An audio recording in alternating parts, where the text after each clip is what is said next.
এইখানে কি ঝামেলা হয়েছে? কোনো অ্যাক্সিডেন্ট হয়েছে মনে হয়।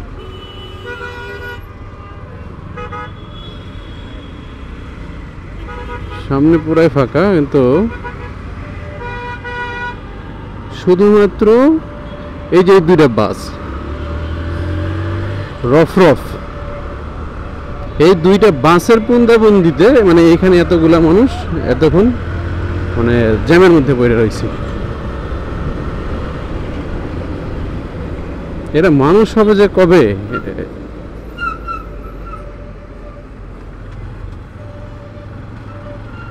মানে এই রাস্তা ওর নানিদের, ওর নানি গো রাস্তা, এরা এই জন্যই পাঁচা দেয় একদিকে, মাথা দিয়ে রাখে একদিকে, আর খালতো বাইকে লগে দেখা হয় রাস্তার মধ্যে আর পুন্দাপুন্দি চোদায়।